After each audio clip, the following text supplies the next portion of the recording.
Järgmine esineja on Mari Niitra ja tema ettekande pealkiri on siis Eesti lastekirjanduse harv kangelasmüüt ja selle iseärasused. Palun. Tere! Hüppan kohe siis lastekirjanduse, lasteraamatute peale. Ja kui ma seda teemat läbi mõtlesin, et millest rääkida, et lastekirjandus ja müüt, kohe niivõrd palju seoseid, kokkupuutepunkte, inspiratsiooni ja nii edasi, aga peagi takerdusin sellise nõutuse otsa, sest ma olin ka varem seda täheldanud, et tegelikult just Eesti lastekirjanduses on väga vähe leida selliseid klassikalisi, kangelaslikke, müütilisi fantaasialugusid. Ja see tundub mulle kuidagi tähenduslik, et millest see võiks tulla ja kui üldse neid leida, et tõesti mõningaid lugusid leiab, siis millised need on ja need jällegi võrreldes nüüd siis ütleme laia maailma selliste tuntumate kangelaslugudega on nad hoopiski teistsugused. Aga peaks siis alustama võib-olla sellest, et väga lühidalt visandada, et mis siis see nii-öelda kangelaslik lastekirjanduslik fantaasia on ja mismoodi ma siis seda lähtepunkti täna näen. Et ühesõnaga ma lähtun siis sellistest eriti siis anglo-Ameerika kultuuris väga populaarsetest fantaasia teostest, mida tuntakse siis kas kangelasfantaasia, mütopoeetilise fantaasia või siis ka nii nimetatud high fantasy ehk kõrgfantaasiana ja need raamatud on siis eriti populaarseks saanud just siis ütleme viimase 50-60 aasta jooksul. Põhilised inspiratsiooniallikad on vast Tolkien ja Lewis ja nende mõjul siis just nimelt on tekkinud tõeline selline kangelaslugude buum ja need on muidugi ka eesti keelde jõudnud, eriti viimastel aegadel tõlgete kaudu on ka siin väga populaarsed, aga ütleme samaväärseid või sarnase lähtepunktiga lugusid on ikkagi Eesti algupärases lastekirjanduses vähe. Aga tunnused siis sellisele nii-öelda kõrgfantaasiale on tegelikult ka see, et ta on väga tõsine žanr. Ta võtab ennast tõsiselt, isegi võib-olla pidulikult, seal on väga suured teemad, et tavaliselt siis on keegi laps, kes võib-olla alguses ei tea oma välja valitud päritolu, aga siis mingil hetkel selgub, et tema ülesanne on ei vähem ega rohkem kui päästa maailm mingisuguse kurja jõu käest. Sageli on see siis ka isikustatud kurjus, et kas või mõtleme Voldemorti peale või kelle iganes, et ühesõnaga sellised väga tõsised teemad ja maailma päästmise lood. Ja siin on siis just nimelt, et millised on ka need tegelased, et näiteks siis Narnia lugude lapsed, kes küll siis mitte siin maailmas, kus tol ajastul siis parajasti möllas teine maailmasõda, nad ei korraldanud seda maailma päästmist, vaid siis just nimelt selles alternatiivses nii-öelda fantaasiamaailmas. Aga siis ka Philip Pullmani Laira Belacqua tegelaskuju, kes siis jällegi ka erinevate maailmade vahelisi probleeme lahendab ja jällegi väga suure siis sellise päästemissiooniga on. Harry Potter kindlasti ja nii edasi ja nii edasi, aga neid on tõesti arvutult.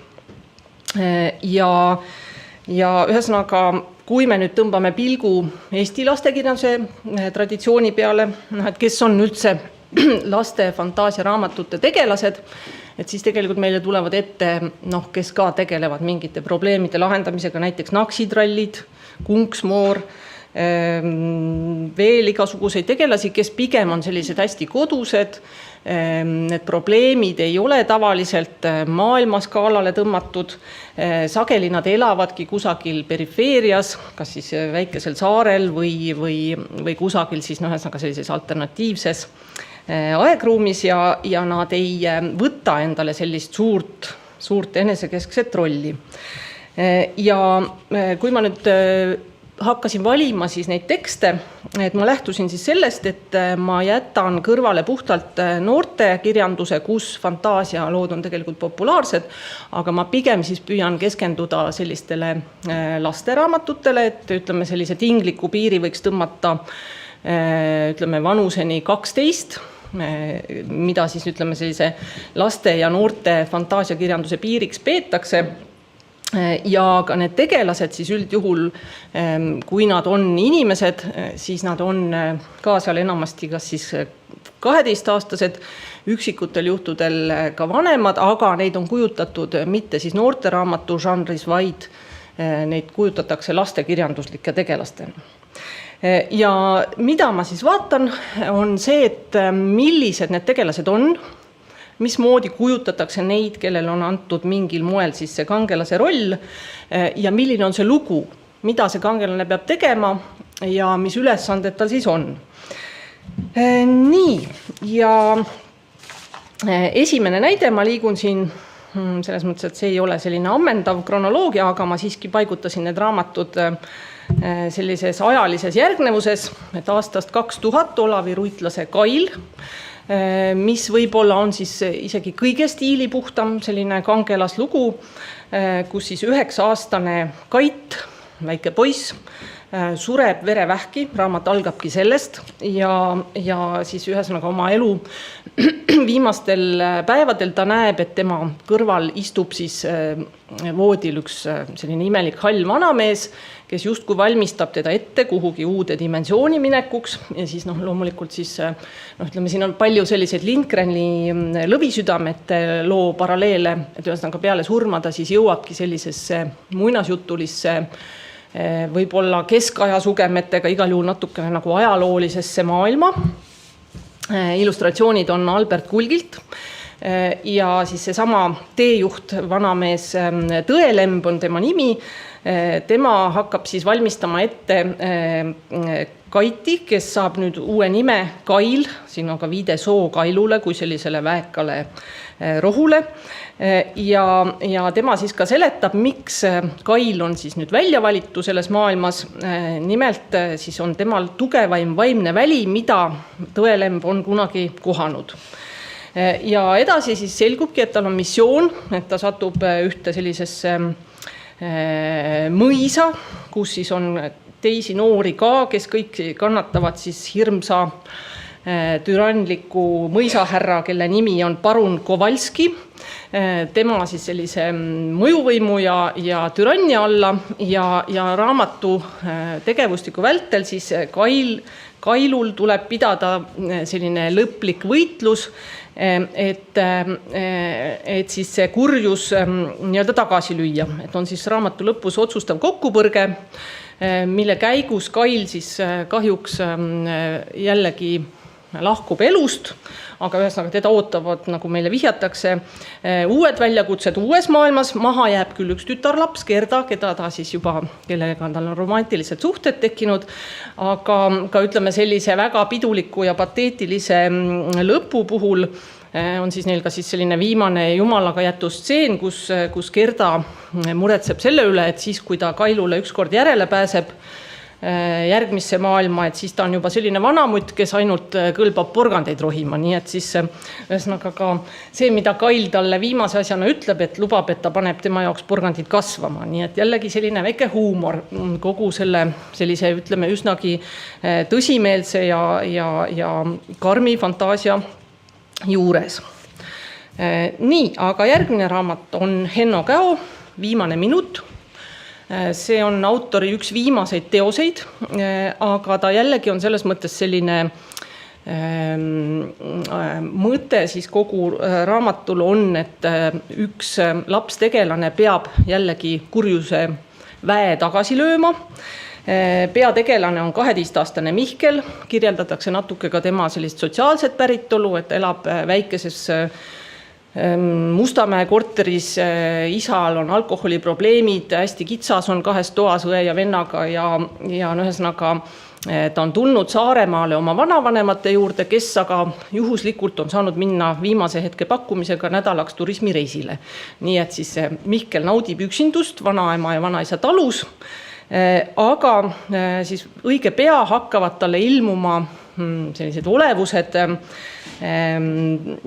mingisugusest teisest dimensioonist, kes siis nagu selliste nägemuste või viirastustena talle ennast ilmutavad ja hakkavad talle siis ka selgeks tegema, et ka tema on siis välja valitu et läheduses asub üks väga halva energiaga koht, kust siis kurjus tegelikult nii-öelda maapõuest välja pääseb ja kunagi on sinna siis lolli peaga ühed inimesed rajanud talukoha, kaevanud kaevu ja just nimelt see kaev on siis see koht, kus kohast see värav, mille kaudu kurjus pääseb meie maailma. Ja nüüd tema põhjendus on siis jällegi see, et Mihkel on Kaljukitse tähtkujus sündinud 12,5 aastat vana poisslaps. Rohkem põhjendusi ei ole, et ühesõnaga just nimelt selle tõttu tema peab siis olema see, kes selle kaevu kaudu siis selle kurjuse tee tõkestab ja seal siis on igasuguseid tegelasi, kes siis talle nii-öelda nõu ja abi annavad, on härjapõlvlased, on ka siis siin kaanepildil näha 7 sõrmega koll, kes tegelikult on Mihkli enda lapsepõlve joonistus, kuna ta tahtis joonistada kolli, kes elab tema voodi all ja nüüd selgub, et see just nimelt siis ka eksisteerib see koll. Ja on ka siis sellised kummalised tegelased, keda ühelt poolt öeldakse, et Eesti pärimuses tuntakse neid haldjatena, aga seal nimetatakse neid ka keskteeliste ehk mevoliitideks. Ja mis siis juhtub tegelikult kuskil seal raamatu poole peal, kui narratiiv edeneb, et autor hakkab meid tutvustama Urantia raamatuga, mis siis on väidetavalt ilmutuse põhjal siis inimkonnale saadetud 20. sajandi esimesel poolel, siis refereeritakse hästi põhjalikult seda Urantia raamatu lugu, jällegi tehakse ka vihjeid, et raamatu peategelane on oluline tegelane, kellel on edaspidi ootamas suured teod seoses siis selle nii-öelda multiversumiga, mis Urantia raamatu kontseptsiooni järgi on siis lisaks meile teadaolevale maailmale. Ja pikalt räägitakse sellest Urantiast ja vahepeal siis ka huvitavalt see narratiivne pinge läheb täiesti alla, et ühesõnaga oodatakse seda otsustavat hetke, kus siis päikese loojangul peab see kaevu sulgemine toimuma ja siis härjapõlvlased teevad aega parajaks, siis seal räägivad tõesti maast ja ilmast, et kellele mis söök maitseb ja nii edasi.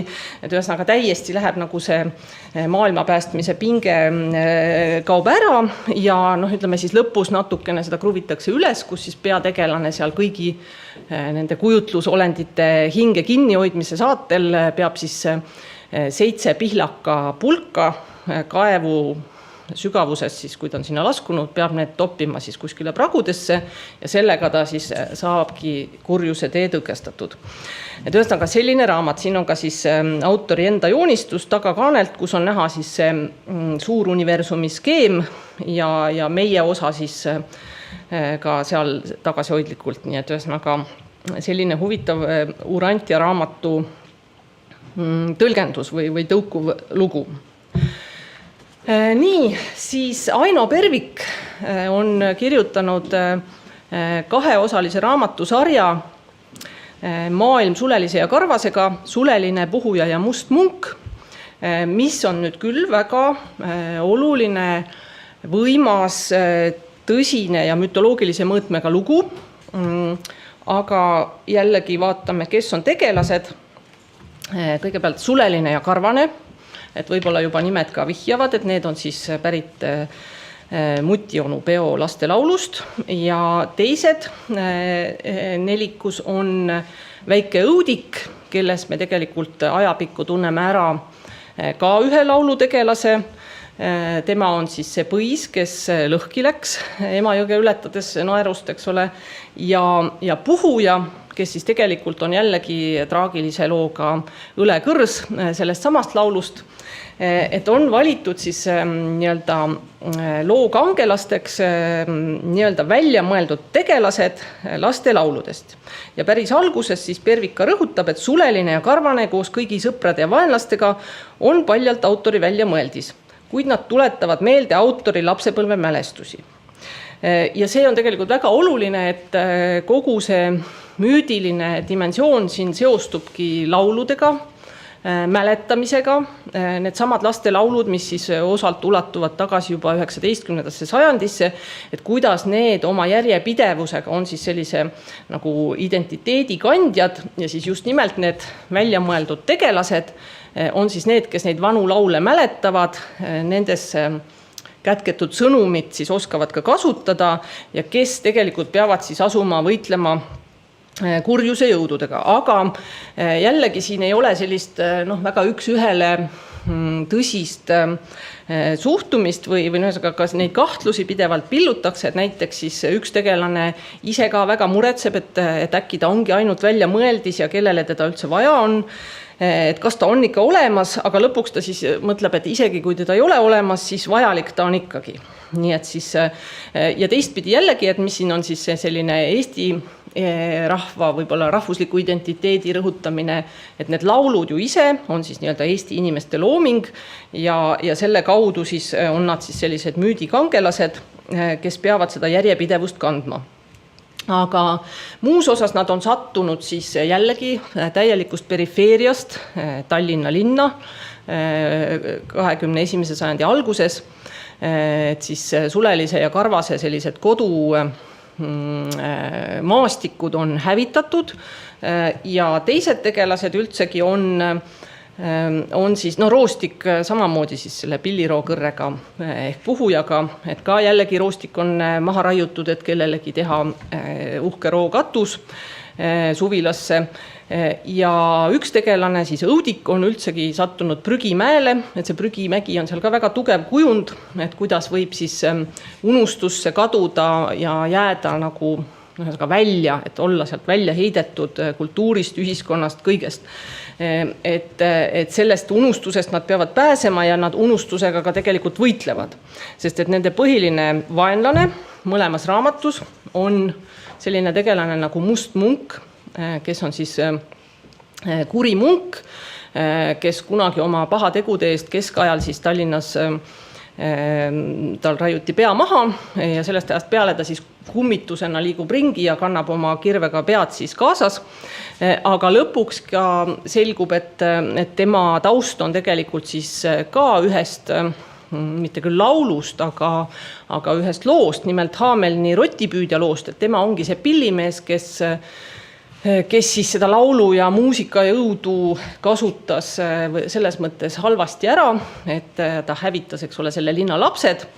Ja nüüd, kus on temalt siis kõik võetud, et teda ka ju ei ole olemas, ta on ainult kummitus, siis selleks, et pääseda, et tema just nimelt siis ihkab seda unustust, aga selleks ta soovib siis terve maailma ära lõpetada, et seal on ka sellised musta augu vihjed, et ühesõnaga tuleb kõik kukutada musta auku, ta soovib hävitada maa pealt kõik lapsed, et selleks tuleks neid oma käsilaste kaudu siis kinni püüda ja ka meelitada neid siis ühe versiooniga laulust Küll on kena kelguga musta auku sõita umbes nii, et ühesõnaga kogu võitlus hea ja kurjaga käib tegelikult nende laulude ja lugude tasandil. Ja lõpus siis ikkagi õnnestub siis tänu nendele Sulelistele ja Karvastele ja teistele väga suurte pingutuste peale korraldada nii, et see Must Munk kukub ise siis sinna musta auku ja tõesti ta siis saavutab unustuse, aga ülejäänud maailm siis ja ka Eesti rahvas elab edasi. Nii et selline väga mitmekihiline kangelaslugu.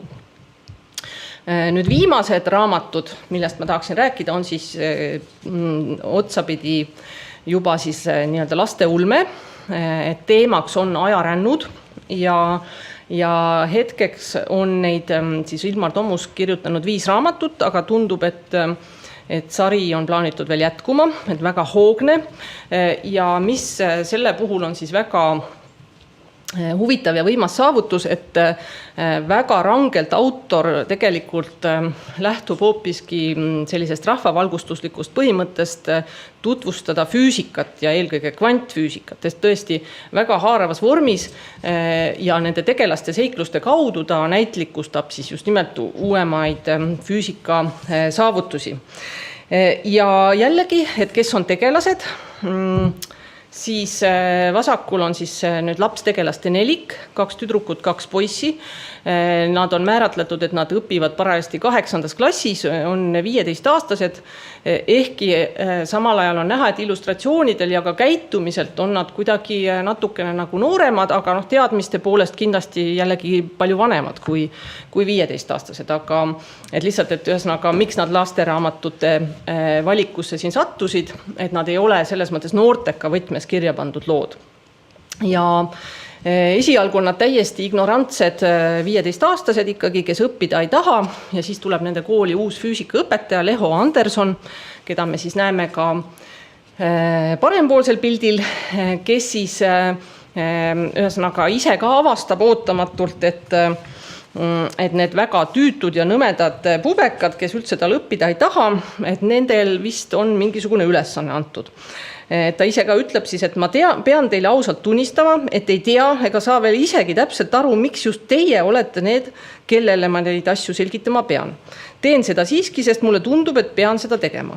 Võib-olla olete just teie need, kellele ma pean teate pulga edasi andma.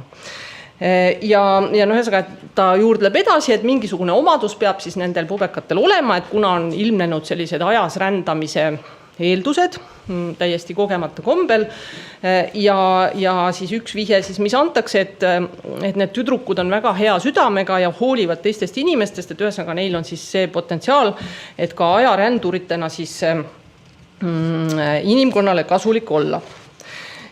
Ja need seiklused siis on küll ainult 5 raamatut, aga enamik raamatutest ei piirdu siis ühe episoodiga, et tavaliselt ka on seal siis mitu erinevat ajastut ja mitu erinevat ülesannet, mida nad siis täide saadavad. Ja esialgu siis esimeses raamatus nad üldse harjutavad ajas rändamist, et kuidas see käib, saavad ka sellise just nimelt füüsika algkursuse, et üldse olla võimeline aru saama, mida teha, sest et teadmised ja uskumine on väga olulised asjad, et mõlemat peab valdama. Ja tõesti, mina ei ole küll pädev hindama, aga mulle tundub, et siin tõesti kasutatakse siis täiesti adekvaatselt kvantfüüsika põhimõtteid, räägitakse paralleeluniversumitest, siis ka sellest ajamõiste suhtelisusest, mis võimaldab siis ajahüppeid teha. Aga nüüd nende mentor, siis see õpetaja loeb ka sõnu peale, et lihtsalt lõbu pärast pole ajas liikumisel mõtet, peame täpselt teadma, miks seda teeme. Ja teiseks tuleb muidugi väga korralikult teha eeltööd, et kus kohas ja mis ajal te tahate midagi muuta. Muidu võib juhtuda, et lähete minevikku, tolgendate seal mitu päeva mõttetult ringi ega leiagi sündmust, mida on vaja muuta. Nii et ühesõnaga teadmiste omandamine on väga oluline. Ja alustavad nad tegelikult sellest, et muudavad isegi iseenda minevikku, kuna nad algul on sellised kogu klassiga opositsioonis olevad, tõesti sellised nõmedad teismelised, kes kõige vastu protestivad ja siis nad lähevadki tagasi selle pöördelise sündmuse juurde ja hoplaa, tagasi naastes siis oma tänasesse päeva, siis on kõik teisiti, et nad on väga aktiivse ellusuhtumisega, sportlikud, uudishimulikud, teadmisjanulised.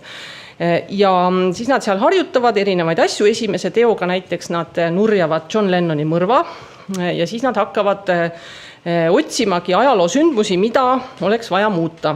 Näiteks nad hoiavad ära ka Titanicu huku ja järgmisena võtavad juba suurema ülesande, et tahaks tühistada esimese maailmasõja.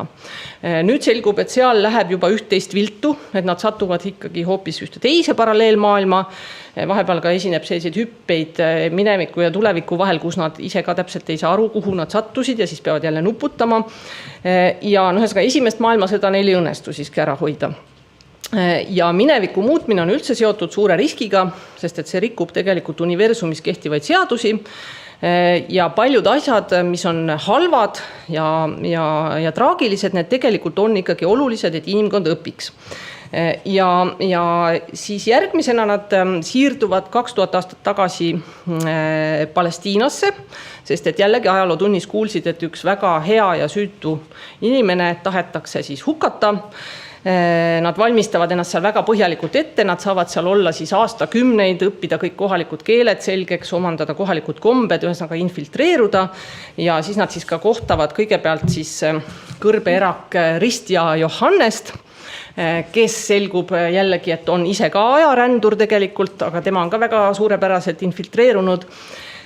Ja nad kohtuvad siis ka lõpuks selle inimesega, keda siis süütult tahetakse hukka saata, aga kelle puhul siis, kellega nad kohtuvad ja tuleb välja, et tema on tegelikult lõpmatult tark matemaatik, kes on siis kogu meile teada oleva maailma ja ka meile mitte teada oleva maailma ikkagi looja või autor ja ta seletab neile ka, miks siis seda sündmust ei saa muuta ja on ühesõnaga väga selline võimsa jälje jättev kohtumine. Ja nüüd seni viimane osa on ka selle poolest väga huvitav, et nad satuvad kogemata, tahtes tagasi tulla oma õigesse aega, meie praegusesse Eestisse, nad on ise Kadrina alevikust pärit, jällegi väike koht, eks ole, ja satuvad kogemata paralleeluniversumi, kus usutakse lameda maa teooriat. Ühesõnaga õpitaksegi koolis, et maa on lapik ja seisab 3 elevandi peal. Ja kui nemad vastu üritavad vaielda, siis nad saadetakse vangikongi. Ühesõnaga nad siis väga tõsiselt peavad nuputama, mida teha. Ja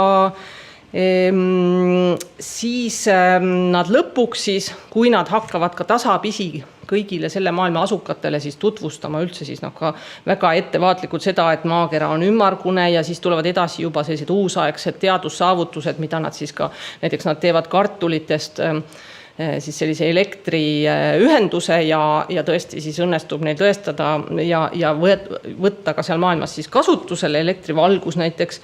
Ja ühesõnaga neil on väga palju aega, sest et siin kohalikus ajas nad võivad iga kell tagasi tulla ja ei möödu silmapilkugi, aga nad võivad tõesti aastakümneid siis tegeleda mingi probleemiga kusagil. Aga lõpuks nad siis saavad aru, et põhiline muutus, mida nad saavad teha, tuleb selles maailmas, mis muidu on üks ühele nagu meie maailm, tuleb üles otsida sealse maailma noor Isaac Newton. Sest et Newtoni elus oli siis selline pöördeline moment, et kus teda enam ei lastud koolis edasi õppida, vaid ta pidi hakkama lambakasvatajaks ja seal maailmas ta siis oligi legendaarne lambakasvataja, aga nüüd oli vaja ometigi lasta tal siis sellel teadusavastustel edeneda ja tal siis ka õppida.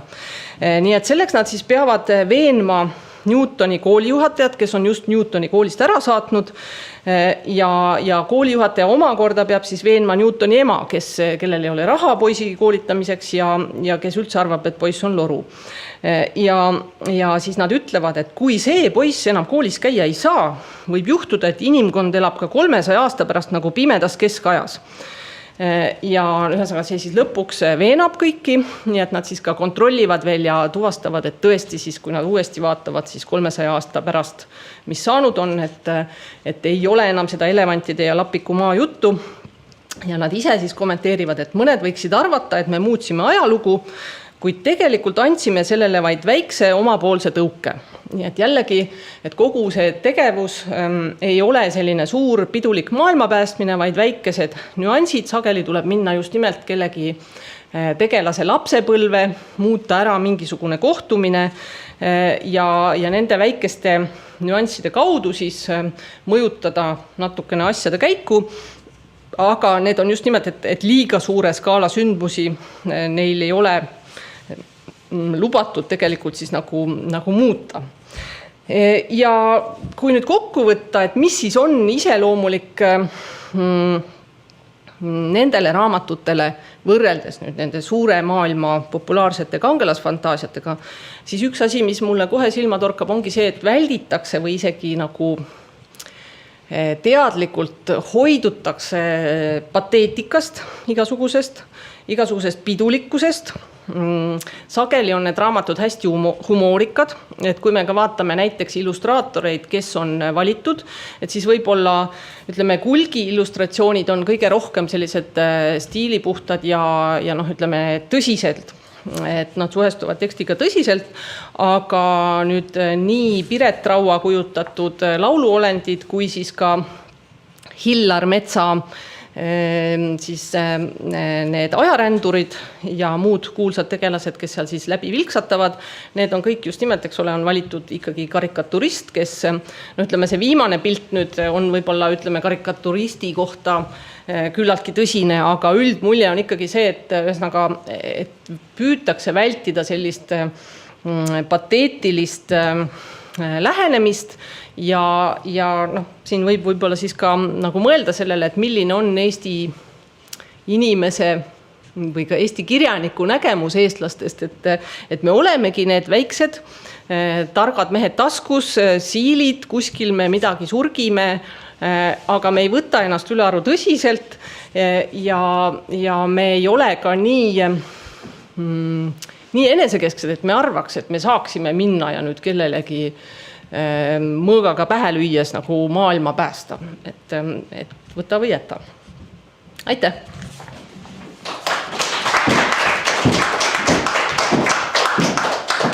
Aitäh Mari Niitrale. Meil on siin üks küsimus või isegi kaks. Nii, ma annan mikrofoni ka muidu küsimustikule. Aitäh, Mari, väga sisuka ja heale ja laheda ettekande eest. Küsin lihtsalt huvi pärast, et mis põhjusel, kui sa ütled, et on nagu vähe seda tüüpi kirjandust ja vähe sellist kangelastüüpi last, et mis põhjusel oled sa jätnud välja raamatu Taaveti meheteod neetud külas? See on nüüd küll ehe kangelasmüüt, väga täpsed initsiatsiooniriitused, väga mütoloogiline, nagu vastaks kõigile parameetritele.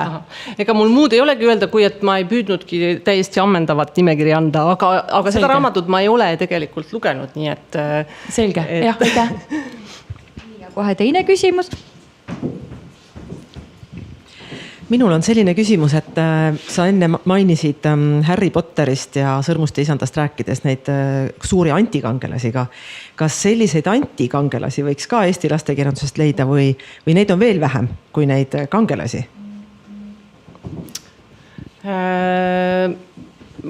Vaat nii ja naa, et keeruline öelda, sest ütleme jälle, et kui selle valiku põhjal, mida ma proovisin täna teha, et siis nagu väga ka ei ole sellist, just nimelt, et sellist nagu suurt isikustatud kurjust. Et meil kuidagi see mõte väga ei istu või siis, et jällegi võib-olla keegi võib mind täiendada või parandada, aga just nimelt, et enamasti need kurjuse jõud on ka sellised ebamäärased või siis ka näiteks see must munk, et lõpuks on ta selline tragikoomiline tegelane, et tema traagika oli ka selles näiteks, et inimesed ei uskunud, et kummitused on olemas ja selle tõttu nad ei võtnud teda tõsiselt ja see oli talle veel hullem siis hoop.